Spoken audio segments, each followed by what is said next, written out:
കൊച്ചി വാർത്താ ചാനലിലേക്ക് സ്വാഗതം. അപ്രതീക്ഷിതമായാണ് സുരേഷ് ഗോപിക്കൊപ്പം കേരളത്തിൽ നിന്ന് മറ്റൊരു കേന്ദ്രമന്ത്രി കൂടി സത്യപ്രതിജ്ഞ ചെയ്തത്. കേരളത്തിലെ BJPയുടെ പഴയകാല മുഖമായ ജോർജ് കുര്യൻ.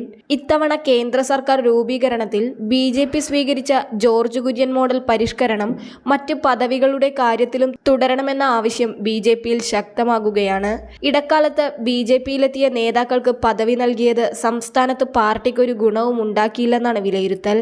അതേസമയം പാർട്ടി രൂപീകരണ ഘട്ടം മുതൽ എല്ലാ പ്രതിസന്ധികളെയും തട്ടിമാറ്റി പാർട്ടിക്കൊപ്പം നിന്ന ജോർജ് കുര്യന് സഹമന്ത്രി സ്ഥാനം ലഭിച്ചത് സംസ്ഥാനത്ത് BJPയിലും പാർട്ടിക്ക് പുറത്തുള്ള സമൂഹങ്ങളിലും വലിയ സ്വീകാര്യതയാണ് നേടിക്കൊടുത്തത്. CPMൽ നിന്ന് BJPയിലെത്തിയ അൽഫോൺസ് കണ്ണന്താനത്തെ ഒന്നാം മോദി സർക്കാരിൽ സഹമന്ത്രിയാക്കിയിരുന്നു. എന്നാൽ ക്രൈസ്തവർ ഉൾപ്പെടെയുള്ള സമൂഹത്തെ കേന്ദ്ര സർക്കാരുമായി അടുപ്പിക്കാൻ കണ്ണന്താനത്തിന്റെ പ്രവർത്തനകാലത്തായില്ല.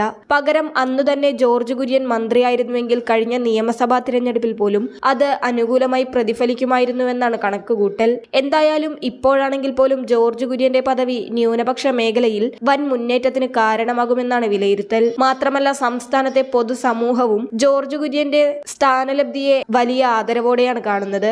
സർക്കാരുമായി ബന്ധപ്പെട്ട് ഇനിയും സംസ്ഥാനത്തേക്ക് നിശ്ചയിക്കപ്പെടുന്ന പദവികളിൽ ഇതേ മാതൃക തുടരണമെന്നാണ് BJPക്കുള്ളിൽ നിന്നു തന്നെയുള്ള വികാരം. ജോർജ് കുര്യന്റെ വകുപ്പുമായി ബന്ധപ്പെട്ട ദേശീയ ന്യൂനപക്ഷ കമ്മീഷൻ വൈസ് ചെയർമാൻ സ്ഥാനം ഉൾപ്പെടെയുള്ള പദവികൾക്കായി ഇപ്പോൾ തന്നെ സ്ഥാനമോഹികൾ നെട്ടോട്ടം ഓടിത്തുടങ്ങിയിട്ടുണ്ട്. ന്യൂനപക്ഷ കമ്മീഷൻ വൈസ് ചെയർമാനാകാൻ ബിഷപ്പുമാരുടെ കത്തും ശുപാർശയുമായി 6 മാസം മുമ്പ് വരെ പോലും BJPയുമായി ഒരു ബന്ധമില്ലാതിരുന്ന അൽമായ പ്രമുഖർ വരെ രംഗത്തുണ്ട്.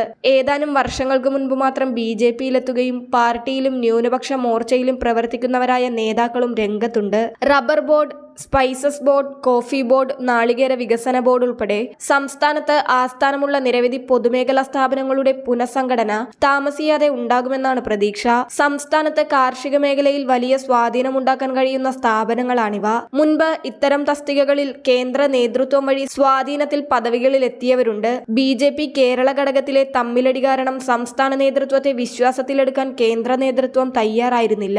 എന്നാൽ സംസ്ഥാന ഘടകത്തിലെ സ്ഥിതി ഇപ്പോൾ മുൻവർഷത്തേക്കാൾ ഭദ്രമാണ്. ഗ്രൂപ്പിസം ഒരു പരിധിവരെ സൈഡിലേക്ക് മാറി. ഗ്രൂപ്പിനതീതമായ പ്രതിച്ഛായ സൃഷ്ടിക്കാൻ സംസ്ഥാന പ്രസിഡന്റ് K സുരേന്ദ്രൻ നടത്തിവരുന്ന ശ്രമവും ഒരു പരിധിവരെ ഫലം കണ്ടിട്ടുണ്ട്. അതിനാൽ തന്നെ ഇനി കേന്ദ്രത്തെ സ്വാധീനിച്ച് സംസ്ഥാന ഘടകത്തിന്റെ തലയ്ക്ക് മുകളിൽ കൂടി പദവികളുമായി വരാൻ ശ്രമിക്കുന്നവർക്ക് കാര്യങ്ങൾ പഴയതുപോലെ എളുപ്പമാകില്ല.